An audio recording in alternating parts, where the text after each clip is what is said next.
I didn't know it was over when it was still happening. That's the part that keeps looping back in my head.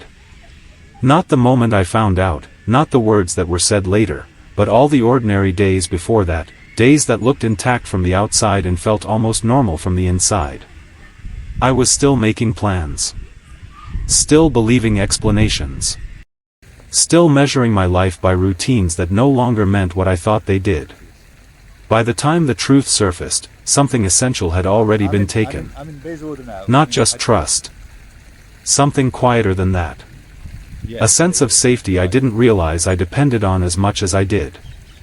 I remember standing alone in the house afterward, not crying yet, just listening to how unfamiliar everything sounded. The refrigerator hummed. The clock clicked. There was nothing visibly wrong. No broken glass. No raised voices. Just the heavy awareness that whatever had been protecting me from this reality was gone, and I didn't know how long I'd been exposed without knowing it. People always ask what tipped me off. They assume there's a clear trigger. A message. A confession. A dramatic slip. I wish there had been something like that, something sharp and undeniable. Instead, it felt like realizing you've been bleeding for a while and only noticing because the floor is suddenly wet. Even then, I didn't immediately understand what I was looking at. I just knew that something didn't belong where it was. That the story I'd been telling myself had developed a crack, and once I saw it, I couldn't unsee it. Everything that came after grew out of that crack. I replay my own reactions more than anything else. How calm I sounded. How reasonable. I didn't scream. I didn't accuse. I asked questions that were too careful, as if the truth might break if I touched it too hard. Part of me was still trying to preserve something, even though I didn't know what was worth preserving anymore. What hurts now isn't just the betrayal itself. It's the delayed understanding of how much effort I put into believing. How many small doubts I talked myself out of. How often I chose the version of events that let me keep going without friction. I wasn't blind. I was accommodating. There's a difference, but it doesn't always feel like one. There's a particular kind of humiliation that comes from realizing you were generous in the wrong direction.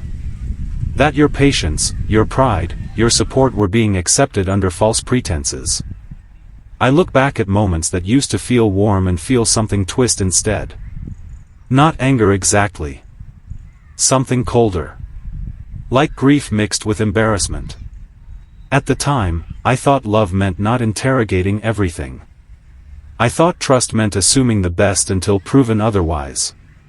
I didn't think of those choices as risks. They felt like virtues. Now they feel like vulnerabilities I handed over without realizing the cost.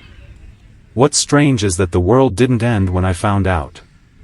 The sky didn't crack open. People went to work. Cars passed by. I made a meal later that night because eating felt easier than thinking. That normalcy was almost cruel. It made the damage feel invisible, as if it existed only inside me, which made me question whether it was real at all. I didn't tell anyone right away. Not because I was protecting anyone else, but because I didn't have language yet. I couldn't explain what had happened without explaining how wrong I'd been, and I wasn't ready to do that.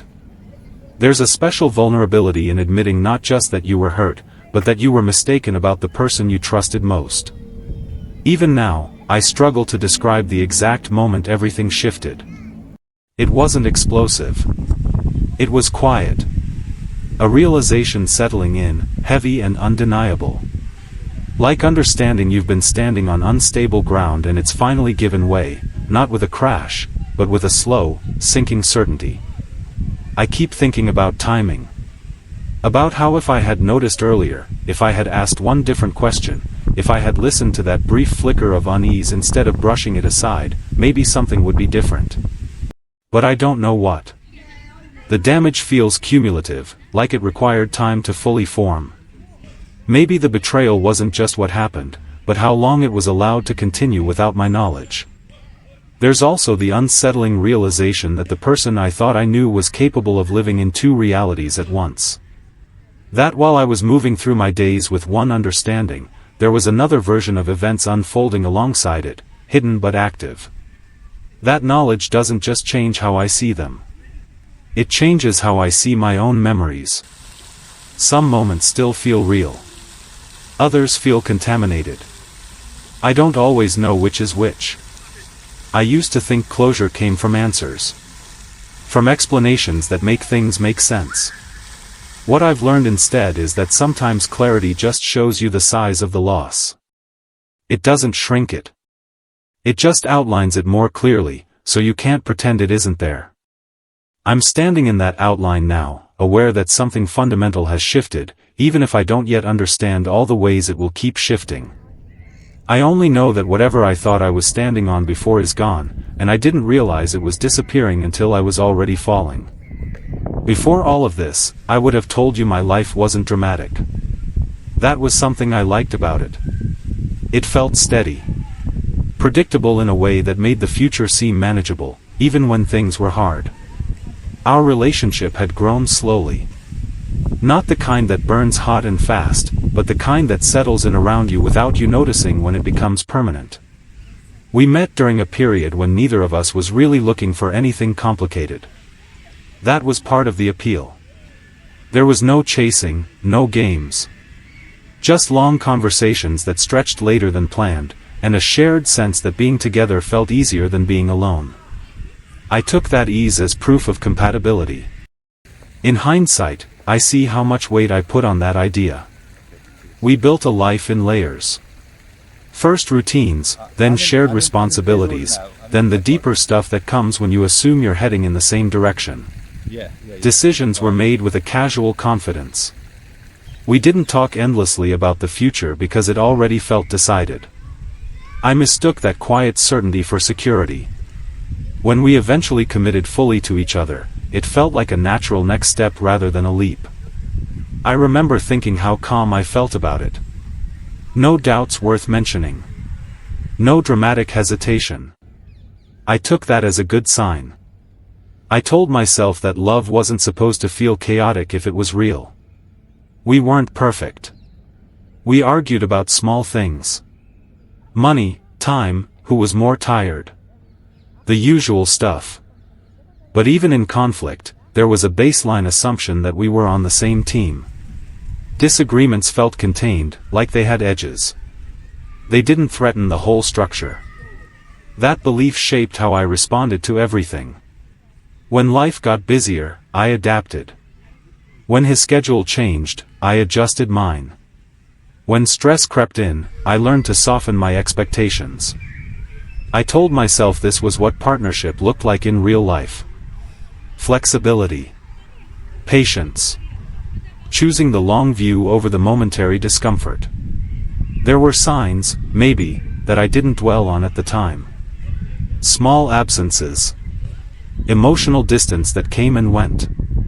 But nothing dramatic enough to demand attention.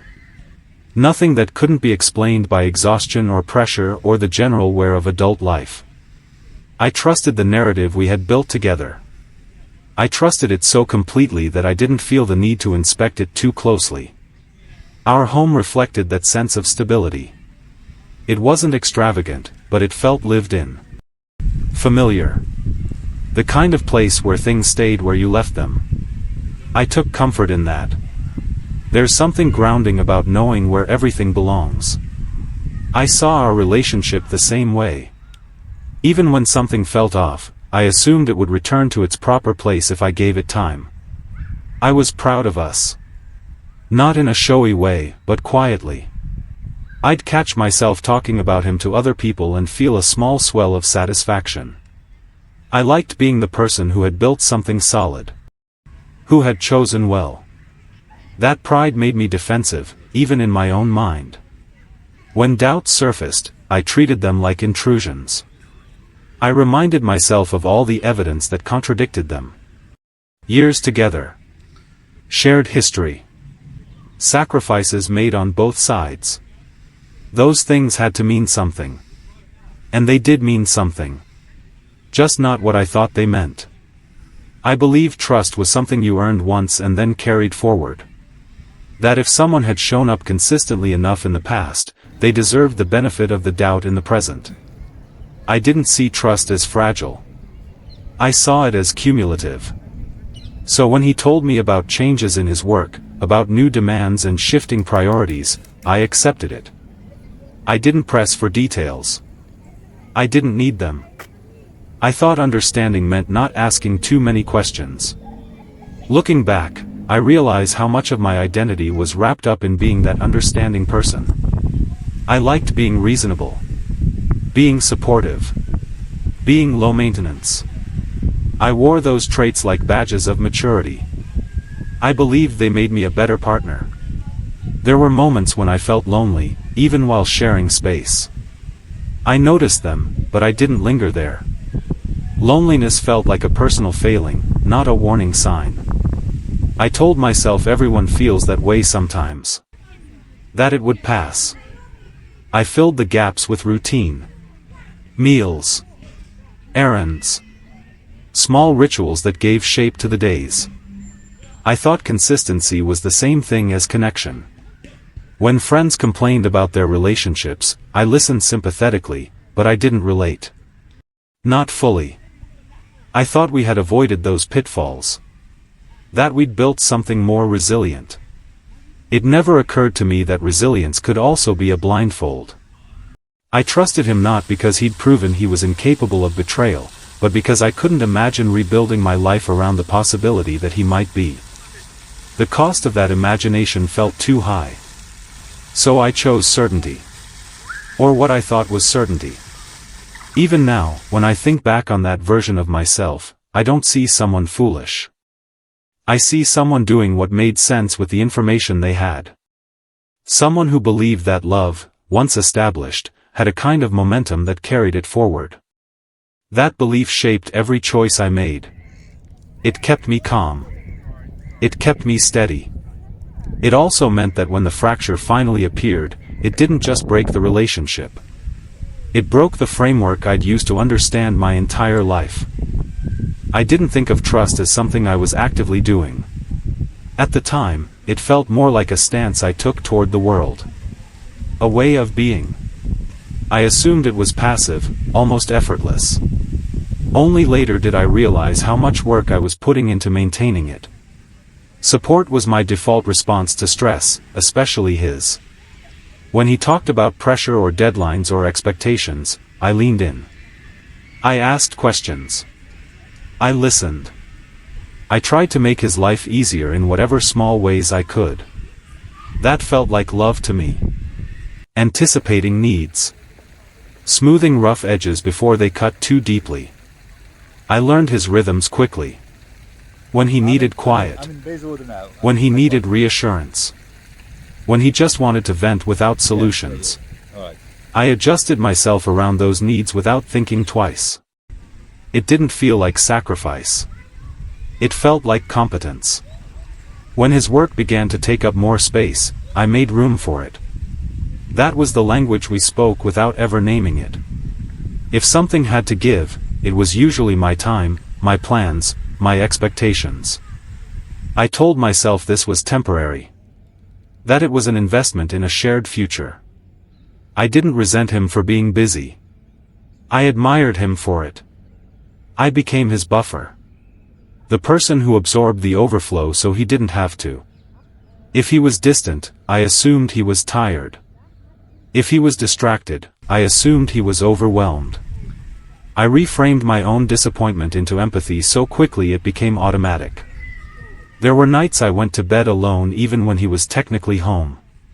Physically present but elsewhere, eyes on a screen or mind on something I couldn't see. I'd tell myself that this was what adulthood looked like. That intimacy changed shape over time. That love didn't always announce itself loudly. I took pride in not needing much. I liked being low drama. I liked knowing I wasn't another problem for him to solve.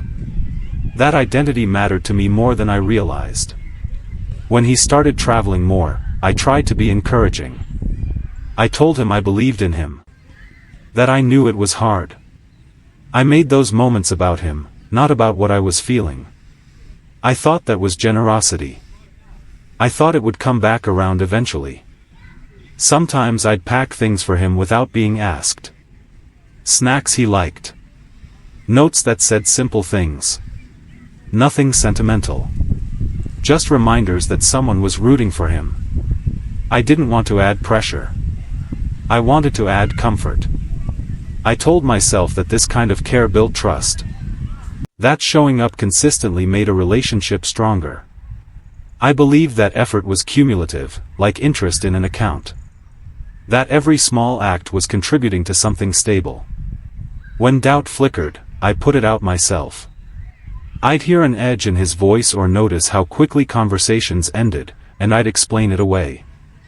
I'd tell myself I was being sensitive. That I was projecting my own stress onto him. I became very good at arguing against my own instincts. Part of that came from how much I wanted to be fair. I didn't want to be the kind of partner who made accusations without evidence. I believed trust meant giving someone the benefit of the doubt even when it was uncomfortable. I see now how that belief shaped the power balance between us. He didn't ask me to do these things. That's important. He didn't demand reassurance or explicitly take advantage of my support. But he accepted it easily. He grew accustomed to it. And I kept offering more. I mistook his relief for gratitude. I mistook his silence for peace. There were moments when I felt invisible. Not unseen exactly, just secondary. Like I existed on the edges of his life rather than at the center. I noticed that feeling and then minimized it. I told myself it was selfish to want more attention when he was under pressure. I thought love meant endurance. The more I gave, the more invested I became in the idea that this was working. That the effort mattered. That if I just stayed patient, things would recalibrate.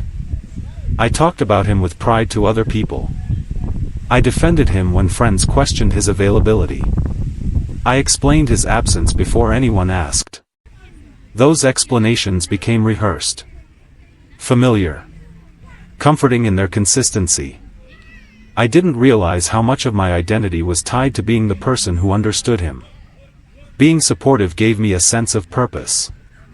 It made the imbalance feel justified. Necessary, even. If he was struggling, then my role was to be steady. If he was pulling away, then my job was to hold the line. I rarely asked myself what I needed. Or rather, I noticed the question and then dismissed it. There would be time for that later, I told myself. Once things settled down. Trust, I believed, was about faith in the long term. About enduring the present discomfort for the sake of a future that made it worthwhile. That belief kept me from asking questions that might have disrupted the narrative I was invested in. It kept me quiet when something felt wrong. It kept me generous when generosity was going unanswered. I didn't see any of this as labor at the time. It felt like love, pure and simple. It felt like maturity. Like choosing something deeper over something easier. Only later did I realize that trust, the way I practiced it, wasn't passive at all. It was something I maintained through constant adjustment, reinterpretation, and self-denial. And by the time I understood that, I had already poured so much of myself into believing in him that stepping back felt like a betrayal of my own efforts. So I stayed. I supported. I trusted. Not knowing that the foundation I was working so hard to reinforce was already being hollowed out somewhere I couldn't see. Absence didn't arrive all at once. It seeped in slowly, the way a draft finds its way through a house you've lived in for years. At first, it was barely noticeable. A late night here. A missed meal there. Small enough that I didn't register them as losses. When his schedule shifted again, it came with explanations that sounded reasonable. Temporary adjustments. New responsibilities. Things that would ease up once the current push was over. I accepted those explanations without resistance. They fit neatly into the story I was already telling myself. Weekends started to change. Not everyone, and not dramatically at first. He'd be gone more often, or present but distracted. When I asked about it, I kept my tone light. Curious, not concerned. I didn't want to sound like I was keeping score. He'd say things like, "It's just how it is right now," or, "This won't last forever." Those phrases became familiar. Reassuring in their vagueness. I adjusted my expectations without realizing it. I stopped planning things that required his full attention. I learned to fill time alone without framing it as loneliness. I told myself independence was healthy.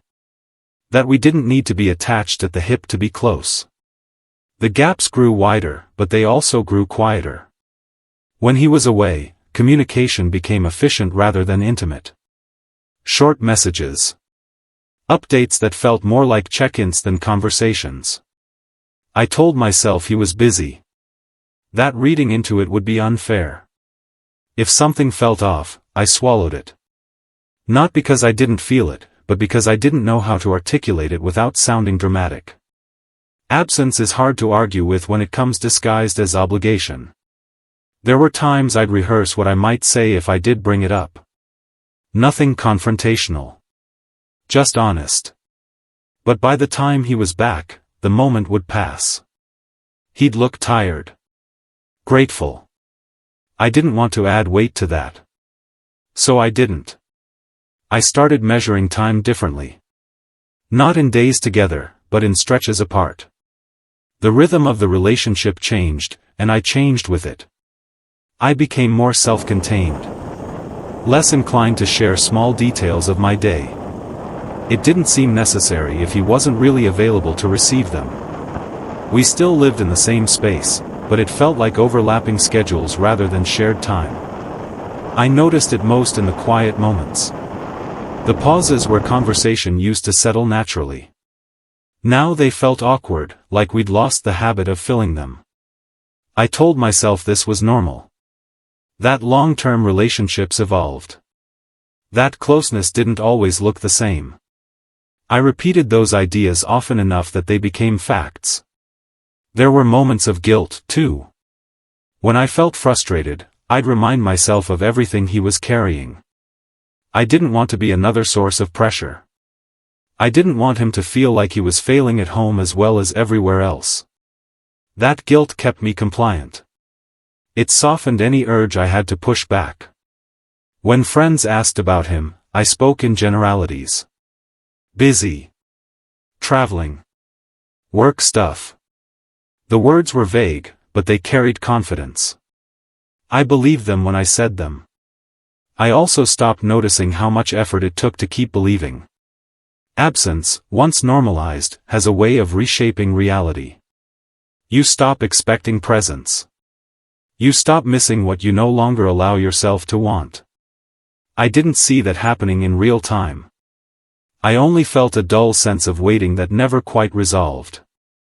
There were evenings when I'd sit in the same room with him and feel the distance anyway. Like he was already halfway gone. I told myself that was stress. That it would pass once things settled down. But things never really settled. They just became familiar. I learned how to exist in the margins of his life without making noise. I learned how to interpret silence as neutrality instead of absence. I learned how to lower my needs until they didn't register as needs at all. That adaptation felt like strength at the time. I didn't ask where he was going in detail. I didn't need to. Or so I told myself. Trust filled in the blanks. Or maybe it just covered them up. Every once in a while, a thought would surface. A question without a clear shape. Something like, when did this become okay? I'd notice it, then let it drift away. There was always something else to focus on. Something more immediate. I didn't feel alarmed. I felt patient. Absence had become part of the structure of our life. Something I worked around rather than questioned. Something I accommodated rather than challenged. And by the time I realized how much space it had taken up, it felt too established to confront without tearing everything else apart. The first signs didn't come as clear thoughts. They came as sensations. A tightening in my chest when plans changed without warning. A heaviness that settled in when I watched him walk out the door again. Feelings that didn't arrive with explanations attached. I noticed them, but I didn't know what to call them. And without language, they didn't feel legitimate. There were moments when his stories didn't quite line up. Nothing obvious. Just small inconsistencies that required a little mental adjustment to smooth over. I told myself that memory was imperfect. That stress made people careless with details. I'd fill in the gaps automatically, like my mind was trained to protect the narrative. Sometimes he seemed distant in a way that felt rehearsed. Polite. Almost careful. I'd catch myself wondering who he was talking to like that when I wasn't around. The thought would flicker and then vanish. I didn't chase it. I didn't want to be suspicious. Suspicion felt like a failure of character. There were changes I couldn't explain. New habits. Different rhythms. He guarded his time more closely, even when he was home. I noticed how quickly he moved to end conversations, how his attention seemed divided even when there was nothing else visibly demanding it. I told myself I was imagining things. Unease is subtle when it first arrives. It doesn't shout. It whispers. And whispers are easy to ignore when you don't want to hear them. I became hyper-aware of my own reactions. If something bothered me, I questioned myself before questioning him. Was I being unfair? Was I projecting? Was I asking too much? Those questions crowded out the original feeling until it lost its shape. I started editing myself in real time. Choosing words carefully. Holding things back. I didn't want to disrupt whatever fragile balance we had found. There were moments when I felt like I was being managed. Not controlled exactly, just handled. Conversations steered away from certain topics. Emotions acknowledged just enough to move past them. I noticed it, and then I explained it away. He wasn't cruel. He wasn't openly dismissive. That made it harder to trust my discomfort. There was nothing concrete to point to. Just a growing sense that I was being kept at a distance from something. I remember thinking, if something were wrong, I'd know. That belief gave me comfort. It also kept me quiet. The red flags, if that's what they were, didn't look like danger. They looked like normal relationship strain. The kind people complain about but survive. I compared our situation to worse ones I'd seen and felt foolish for feeling unsettled. I also felt embarrassed by the unease itself. Like it said something unflattering about me. About my insecurity. My neediness. I didn't want to become someone who doubted without cause. So I internalized it. There were times I considered asking direct questions. Not accusations. Just clarifications. But I couldn't imagine how to ask without sounding like I didn't trust him. And I believed that trust, once questioned, couldn't be easily repaired. I thought silence was safer. I paid attention to his moods more than my own. Learned when to push and when to pull back. I became skilled at reading him, even as I lost track of myself. The imbalance was subtle, but it was there. His comfort took priority. My confusion became background noise. I remember a specific moment when I almost said something. We were sitting together, not really talking. I felt that familiar knot in my chest. The one that didn't have words. I opened my mouth, then closed it again. I told myself it wasn't the right time. That became a pattern. Waiting for the right time. Believing it would come naturally. It never did. The unease didn't go away. It just settled deeper. Became part of the emotional landscape. Something I navigated around instead of through. I didn't connect it to betrayal. Not consciously. I connected it to fatigue. To stress. To the natural erosion that happens when life gets complicated. I told myself that relationships require tolerance. That discomfort didn't always mean danger. That love involved trusting someone even when it felt risky. What I didn't realize was how much effort it took to keep not knowing. Ignoring red flags isn't always an active choice. Sometimes it's the result of wanting your life to remain intact. Sometimes it's easier to doubt yourself than to question the foundation you're standing on. By the time the unease started to feel heavier than I could manage, it had already trained me not to speak. And that silence, once established, had a momentum of its own. I didn't know what I was missing yet. I just knew that something felt wrong in a way I couldn't explain, and that explanation felt more dangerous than the feeling itself. I wish I could say there was a moment where everything clicked instantly. Where I saw the truth and understood it for what it was. But discovery didn't feel like clarity. It felt like disorientation layered on top of exhaustion. It happened on an ordinary day. Not a dramatic one. No raised voices. No intuition buzzing in the background. Just a quiet stretch of time where I was catching up on things I'd been putting off. Chores. Tasks. The invisible work that fills the hours when you think your life is stable. I remember feeling oddly restless that morning. Not anxious. Just unsettled. Like I couldn't focus properly. I told myself I needed to stay busy. I was sorting clothes, moving on autopilot. Folding. Stacking. Mentally checking things off a list. It was the kind of activity that usually calmed me. That day, it didn't. When I reached into one of his pockets, I wasn't expecting anything unusual. Maybe a receipt. Loose change. A crumpled note. I'd done this 100 times before. It meant nothing. The paper came out folded small, worn soft from being handled. I almost put it straight into the trash without looking. I don't know why I didn't. Something made me pause. Maybe it was the weight of it. Or maybe I was already closer to the edge than I realized. I unfolded it absent-mindedly. At first, it was just information. Dates. Charges. A logo I vaguely recognized. My brain skimmed over it, trying to categorize it as unimportant. I wasn't searching for meaning yet. Then I noticed a detail that didn't fit. I read it again. Slower. My first reaction wasn't fear. It was confusion. I felt like I was misreading something obvious. Like when you look at a word too long and it stops making sense. I assumed there was a simple explanation I was missing.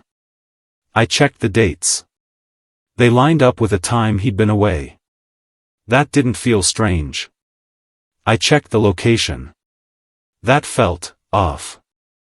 Not wrong enough to panic. Just wrong enough to nag at me. Then I saw the number. 2. It was printed clearly. Not hidden. Not ambiguous. 2 guests. I stared at it for a long time. Long enough that the room started to feel unreal. Like I'd stepped slightly outside of it. My mind scrambled to resolve the contradiction. Shared booking. Administrative error. Company policy. Anything that preserved the life I thought I was living. I reached for those explanations automatically, the way you reach for a railing when you stumble. But none of them settled. I sat down on the edge of the bed with the paper still in my hand. I remember noticing how quiet the house was. How loud that quiet suddenly felt. I didn't cry. I didn't shake. I felt suspended. Like time had slowed just enough for me to see every thought pass through my head before I could stop it. I looked at the receipt again. This time, I paid attention to where it was from. Not where he said he'd been. Not even close. The mismatch was undeniable now. That was when the unease I'd been carrying for months finally found a shape. I felt stupid for not seeing it sooner. I felt embarrassed for needing proof this obvious. I felt disloyal for even considering what it might mean. All of those emotions collided at once, leaving me strangely numb. I folded the paper back the way it had been. Not carefully. Just enough to make it manageable. I placed it on the bed, right where he'd see it when he came home. I didn't hide it. I didn't confront him immediately. I didn't do anything dramatic. I finished the laundry. That part haunts me. I folded shirts. Paired socks. Moved through the rest of the day like someone playing a role they hadn't rehearsed for. I answered messages. I made food. I waited. When I heard the door later, my heart didn't race. It dropped. Like something giving way all at once. He came in tired, the way he always did. Familiar movements. Familiar sigh. He asked how my day had been. I said, fine. The word tasted strange. We talked for a few minutes about nothing important. He mentioned being exhausted. I nodded. I listened. I remember thinking how surreal it was that this conversation had happened so many times before under false pretenses. Eventually, there was a pause. One of those spaces where silence stretches just long enough to become noticeable. I picked up the paper and walked toward him. My hands felt steady, which surprised me. I wasn't calm. I was disconnected. Can you tell me what this is? I asked. I didn't accuse. I didn't raise my voice. I didn't even frame it as a question about infidelity. I just held it out. The change in his expression was immediate. There was no confusion. No irritation. No attempt to brush it off. Just a sharp intake of breath and a look that told me everything before he said a word. He knew. That recognition hit me harder than the receipt ever could have. It was the moment I understood this wasn't a misunderstanding. It was a secret. He sat down heavily, like his body had made the decision before his mind caught up. He kept his eyes on the paper, not on me. I didn't want you to find out like this, he said. Not it didn't happen. Not you're mistaken. Just that. The room tilted. What followed wasn't a clean confession. It was fragmented. Disorganized. Pieces offered without order or clarity. He talked about timing. About feeling disconnected. About things that had gotten out of hand. I remember noticing how often he avoided specifics. How he spoke in generalities, as if distance might soften the impact. I asked a few questions. Not the ones I thought I would. Not the dramatic ones. Just enough to confirm what I already knew. Yes. Yes. No. Each answer landed like a small, controlled explosion. Contained, but devastating. At one point, he started crying. That surprised me. I wasn't prepared for it.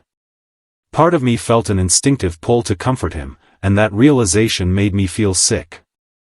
I stood there, listening, while something fundamental rearranged itself inside me. The worst part wasn't learning that he'd been with someone else. It was realizing how much of my life had been lived alongside a version of him I didn't actually know. How many moments I'd trusted had been staged on a foundation of omission. I didn't yell. I didn't demand anything. I felt emptied out. When the conversation finally stalled, when there was nothing left to say that didn't sound rehearsed or hollow, we sat in silence. I stared at the floor and thought about all the times I'd defended him. All the times I'd chosen trust over discomfort. I understood then that discovery isn't a single moment. It's a sequence. A slow, brutal process of letting go of what you thought was real. And I was only at the beginning of it.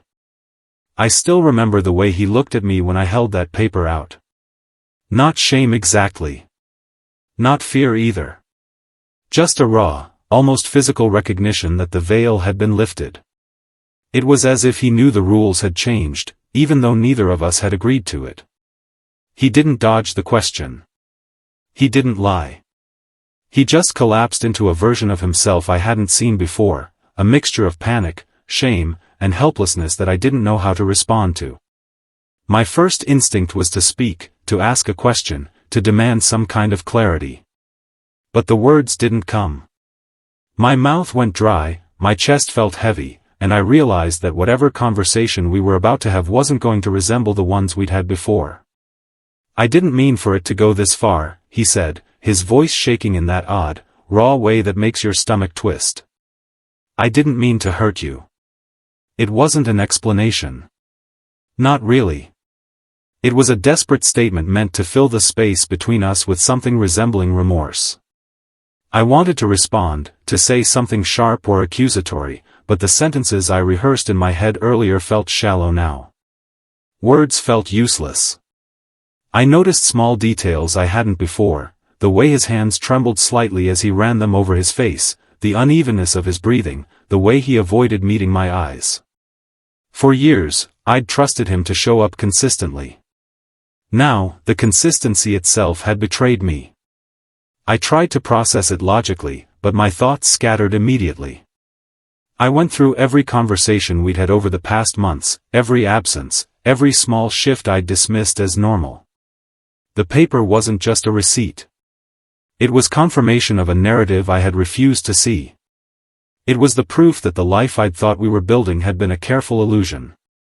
He was crying quietly, almost apologetically, like that could somehow undo the layers of lies. And somehow, in that moment, part of me felt like the person I was supposed to comfort had vanished, leaving only someone exposed and fragile, someone I didn't know how to reach anymore. It was surreal. I was both enraged and empathetic at the same time, and neither feeling fully registered in my body. I don't even know where to start," I said finally, my own voice sounding distant even to me. He swallowed and shook his head. "I should have told you. I was going to, I swear. I didn't know how. I remember thinking that it didn't matter anymore. The timing wasn't the point. The hidden truth itself was the fracture, and no explanation could repair it. Every lie I had believed and every act of trust one had given had suddenly become evidence of my own naivety. We sat in silence for a while, both of us trapped in the gravity of that moment. And then questions began to pour out of me, almost involuntarily. Not carefully constructed interrogations, but raw, unfiltered inquiries. "Why?" I asked, and immediately hated how small and inadequate that word felt. He hesitated, searching for a justification that he knew didn't exist. I don't know. It started somewhere else, and then his voice trailed off. I felt dizzy, not from anger, not from sorrow, but from the sudden collapse of everything I had counted on. I wanted to scream, to push, to demand a narrative I could make sense of. But there was nothing coherent to grasp. Nothing that fit into the framework I'd been living under. He kept repeating small fragments. "I never wanted to hurt you. I didn't mean for it to happen like this." I was confused. And I kept listening, knowing that each phrase was both a confession and a deflection. I realized I couldn't separate the truth from the excuses. It was all tangled together, a raw mess of human imperfection and failure. The first wave of anger hit me like a physical blow. My hands tightened around the paper. My jaw ached from clenching. I wanted to hurl it across the room, to shout, to break something tangible to match the chaos inside me. But I didn't. My body froze somewhere between shock and disbelief, and the anger passed almost as quickly as it arrived, leaving exhaustion in its wake. I began to feel the humiliation creeping in. Not the kind that comes from shame alone, but the kind that arrives when you realize how completely your generosity, your support, your patience, has been exploited or misunderstood. I defended him countless times, supported him in ways that now seemed naive, and for what? To prop up a version of him I never really knew? At one point, I laughed softly, almost hysterically, just to test whether I was still connected to reality. "I actually thought I was helping," I said. It sounded more bitter than I intended. He didn't respond. He couldn't.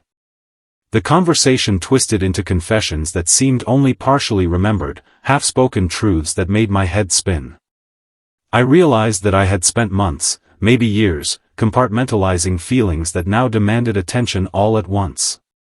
Every absence, every unexplained detail, every instinct I had ignored, the pieces snapped together too quickly to be comforting. I tried to ground myself, to focus on the factual timeline. But there wasn't one. Not really. There were gaps, inconsistencies, fragments of stories that didn't line up. I felt like I was assembling a puzzle with missing pieces and no reference image. I noticed how our physical space reflected the distance between us. The living room that had once felt safe now felt crowded with tension. The bed we shared felt like a stage where every small movement was a negotiation. The rooms themselves seemed complicit in the betrayal, echoing back my disbelief. I kept thinking about all the small acts of trust one had given without question. Packing lunches. Leaving notes. Staying quiet during late nights. Each one now felt like evidence of my own self-deception. It wasn't just hurt or anger I felt. It was the deep, gnawing recognition that I had been operating in a false narrative, and that narrative had been carefully constructed without my knowledge. At one point, I stepped back and observed him. The man I had known was fragmented, exposed in ways I had never imagined. And yet, he was still the person I had shared my life with. That contradiction nearly broke me. How could someone be both familiar and utterly unknown at the same time? The words kept coming, both from him and from the questions spilling out of me. They were uneven.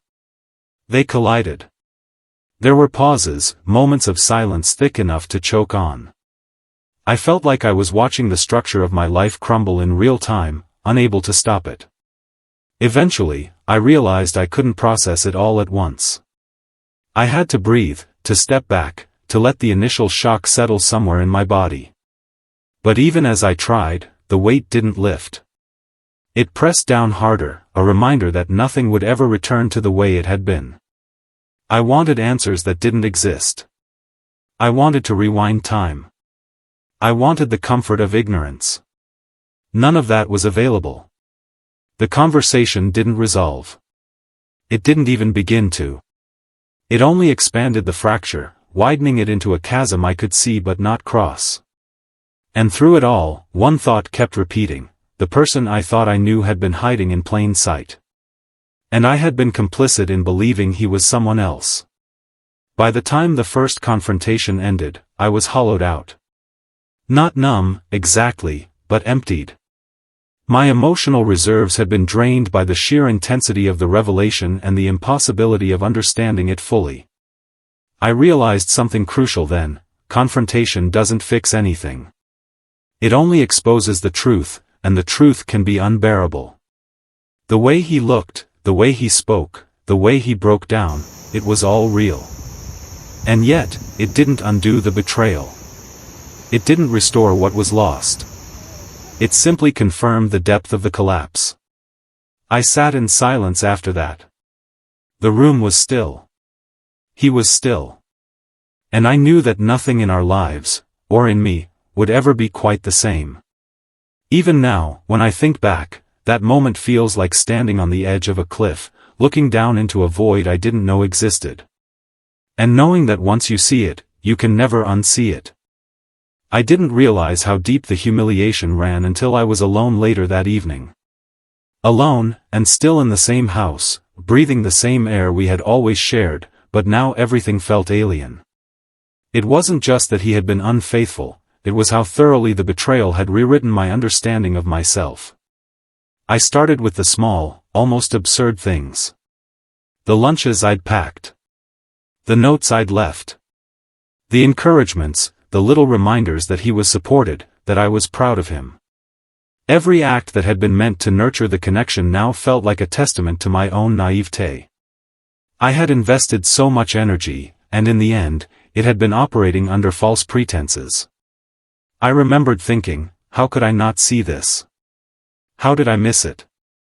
The questions haunted me, not because I was naive, but because I had trusted so deliberately. I had chosen to believe in him, over and over, and each choice now seemed like a mistake in retrospect. I felt exposed, like someone had peeled back the skin of my life to reveal every vulnerability I had trusted him with.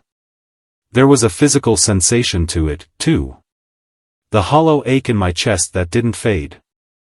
The tightness in my stomach that made it hard to eat. My muscles felt tense, even when I wasn't moving. It was as if the body knew before the mind had fully processed the collapse.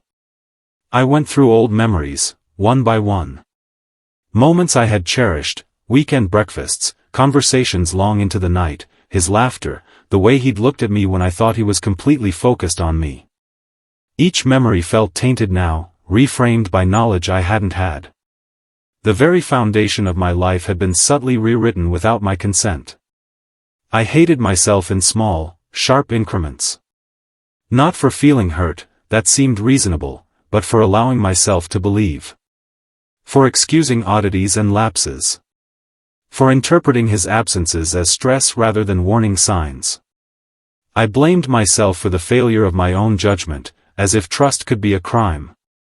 I realized how much of my identity had been tied up in being the understanding partner, the one who could manage his moods, who could stay calm when things got complicated, who could absorb the turbulence without complaint. That identity was now shattered.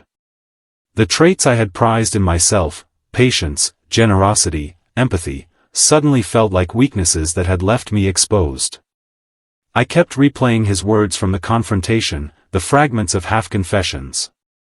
They weren't coherent, not in the way I had hoped. But they were enough. Enough to confirm my worst fears and strip away any illusions of control. I started thinking about the invisible labor I had invested, the hours spent listening, adapting, soothing, defending him to friends and family. It was all invisible, all assumed. And now, seeing the betrayal, it felt almost like wasted effort. I couldn't help but imagine how different the outcome would have been if I had demanded proof or held my ground differently. I questioned every choice, every compromise. The humiliation wasn't just about him. It was about me seeing myself through his absence and betrayal. It was the sense that my kindness and dedication had been met not with appreciation, but with deception. That I had made myself smaller to accommodate someone who never intended to stay within the bounds I had assumed. I thought about how I would face people if I told them. Not even the details, just the fact that it had happened. I imagined the pity, the sympathy, the judgment. And I hated that thought too. I hated that my self-perception had become so intertwined with their perception, that I was already measuring my own worth against how others would see me. I realized that the collapse extended beyond the relationship. It had seeped into my sense of self. Who was I if the traits I had relied on to define myself, trust, patience, understanding, had led me to this point? What value did my identity have if it had been built in alignment with someone who had been fundamentally dishonest? There was a confusion about memory, too. I found myself questioning moments I had once held as genuine. Did he really laugh at my jokes that way? Was he really paying attention during those late-night talks? Or had I been reading into gestures that were never meant for me? That uncertainty was maddening, erasing the line between what had been real and what had been constructed to manipulate my perception. I felt isolated in a way I hadn't before. Even in the same house, even in the presence of other people who cared about me, the betrayal had created a private cavern of shame and disbelief that seemed impossible to exit. I could tell no one fully, not yet, not in the way that would make me feel understood rather than scrutinized. The anger and grief fluctuated unpredictably. Sometimes it felt hot, sharp, and immediate. Other times, it was a slow, dull weight that pressed into my bones. Both were exhausting. Both were humiliating, because they exposed how vulnerable I had allowed myself to be. I kept returning to my own perception of normalcy, to the ways I had rationalized absences and inconsistencies. I realized I had been complicit in preserving a facade. I had given trust freely, unquestioningly, and in doing so had paved the way for the betrayal to feel natural and effortless. There was also a subtle, insidious sense of disbelief. I kept thinking, this can't be happening to me. Not like this. Not in my life. It felt like stepping into someone else's story. I had read stories like this, heard confessions, and now I was inside one. But in those narratives, the person narrating always seemed clearer, more decisive. I felt muddled. Weak. Somehow inadequate for not predicting this. I tried to write it down at one point, to organize the chaos. But even the words failed. I could capture the facts, but never the weight of them. The shame and self-blame weren't just cognitive, they were visceral. They had no structure, no order. They existed in tension with every part of me that had believed in love and integrity. The collapse of identity also came with small, humiliating doubts. I wondered if I had ever truly known how to trust anyone, or if I had just been rehearsing the gestures of partnership. I questioned whether my instincts had been faulty all along, whether I had misread signals, whether my judgment was fundamentally flawed. Even the parts of myself I had relied on, the rationality, the empathy, the kindness, felt like liabilities now. I had acted consistently, predictably, and generously. And yet those same traits had left me exposed to deceit I hadn't imagined. I felt foolish, and the feeling gnawed at me like a slow burn. I walked through the house that evening, noticing spaces I had never thought of as meaningful. The couch where we had shared quiet nights. The kitchen table where we'd talked about plans and hopes. Each space now felt like a reminder that the life I thought was stable had been a delicate illusion. I didn't know how to reconcile all of it. I didn't know how to reassemble the pieces of myself that had been arranged around a relationship that wasn't what I thought it was. I felt fractured, disoriented, and strangely small. And yet, amid the humiliation and self-blame, there was a stubborn kernel of recognition. This identity collapse didn't erase me entirely. It didn't destroy the parts of me that had cared, that had loved, that had built a life thoughtfully.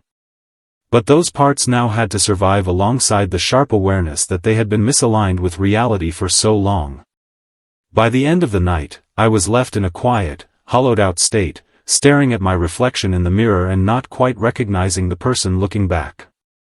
I saw someone who had been generous and trusting to a fault, someone who had worked hard to believe in love and stability, and someone who had been blindsided by deception that was both personal and profound. The weight of that recognition was immense. Not just sadness, not just anger, but a deep, gnawing sense of having been dismantled from the inside. I couldn't escape it. I couldn't explain it. And for the first time, I understood that recovery, if it was even possible, would be slower, messier, and more complex than I could yet imagine. Even then, though, the story wasn't over. The humiliation had been endured, the self-blame had settled, and my identity had cracked, but the next chapters, the confrontations with truth, consequences, and reflection, were still waiting. And that waiting was almost as heavy as the collapse itself. After the confrontation, life didn't pause. It kept moving forward in a way that felt cruelly indifferent. The world outside our walls continued as usual, traffic, errands, work deadlines, while inside, everything had been turned upside down. I was left to navigate the debris of what had once felt secure. The first days were a fog. I couldn't focus on much beyond remembering what had happened, replaying the fragments of the conversation, and trying not to dissolve completely. The paper that had revealed everything was tucked away somewhere safe, or at least, I thought it was. Every so often, my fingers brushed it as I moved things around, and the weight of it pressed down again. He tried to act normal. Or at least as normal as he could manage. I could tell he wanted to maintain some semblance of routine, to convince himself, and maybe me, that life could continue as it had. But the pretense felt hollow. Every glance, every word, carried the shadow of what had been revealed. The people around us didn't know. I hadn't told anyone yet. Not family, not friends, not even colleagues who had noticed his absences. I felt like I was walking a tightrope, holding myself together for the sake of appearances while my world had already shattered. In those days, I realized how much of the fallout from betrayal is invisible. It's not just the confrontation itself, it's the way it ripples outward into every corner of your life. Simple tasks became difficult. Concentration wavered. Sleep felt impossible. I was exhausted, not just physically, but emotionally, as though every nerve had been stretched too far. I began to notice how he navigated the aftermath, too. He oscillated between guilt and avoidance, offering apologies that felt rehearsed, and then retreating into silence. He was present but absent in a different way than before. Whereas I had once tolerated absences because I believed in his work, now I tolerated them because I had no other framework for interacting with someone who had broken the foundation of our life. The children were the hardest part. I hadn't told them yet. I didn't know how to. I imagined the conversations in endless, imperfect variations, what to say, how much to reveal, how to protect them without lying entirely. The uncertainty added a layer of weight I couldn't shake. Every interaction was measured, every smile forced, every small conversation heavy with unspoken tension. I started noticing the subtle ways betrayal reshapes reality. Everyday routines became loaded with reminders. A text from him prompted a pang of anxiety. A missed call felt like confirmation that he had chosen to keep parts of his life separate from me. Even mundane errands, groceries, driving kids to school, were shadowed by the knowledge that what I had believed about us was incomplete. The delayed truth had another layer I hadn't anticipated, self-doubt. My mind kept circling back to the questions I hadn't asked. Could I have known sooner? Did I ignore signs that were obvious in hindsight? Every memory of his absences, every justification I had made, now carried a sting of complicity. I began to wonder if my own trust had been naive, reckless, or misplaced. And then there was the waiting. Waiting for explanations, for decisions, for closure. Waiting for him to articulate things I didn't know how to ask. Waiting for my own emotions to settle into something coherent. Waiting for the world to make sense again, knowing it might never. The isolation intensified. I spoke less to others, not because I wanted to, but because words felt inadequate. I feared that telling people would make it too real, too permanent. I wanted to process it internally, even though every day reminded me how incomplete internal processing alone could be. Slowly, fragments of additional truth emerged. Small admissions, details he had withheld, inconsistencies he hadn't corrected. Each revelation, minor or significant, widened the emotional gap. The delayed truth was worse than immediate disclosure. It forced me to rebuild trust, or at least a semblance of understanding, over and over, only to have it undermined again. I noticed how much energy I had been spending managing both his emotions and my own. His guilt required navigation. My shock required containment. I had to perform emotional labor just to survive within the same house. It was exhausting. And yet, I couldn't leave the house, couldn't abandon the routines I had built around the children, couldn't allow the fallout to become chaos in more visible ways. Even weeks later, the sense of disorientation persisted.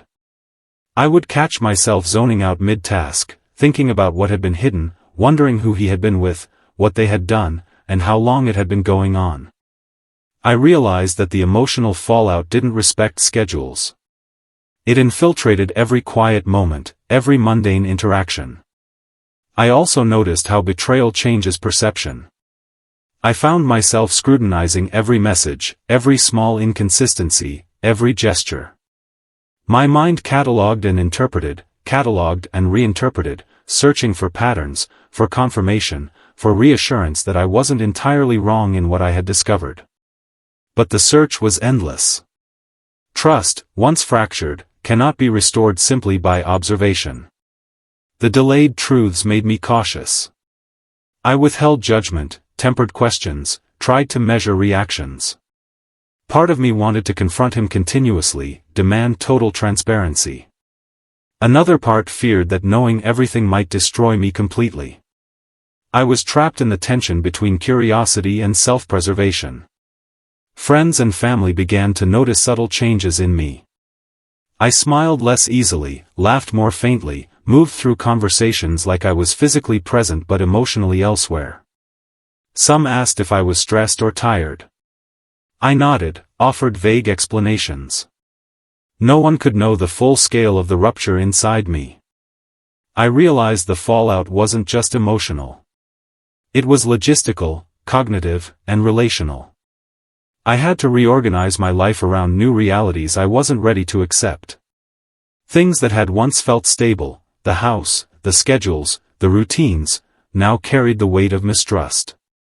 Each decision, each interaction, was filtered through a lens I couldn't remove. There were moments of fleeting clarity. I would catch myself imagining how life could have been if the truth had been different.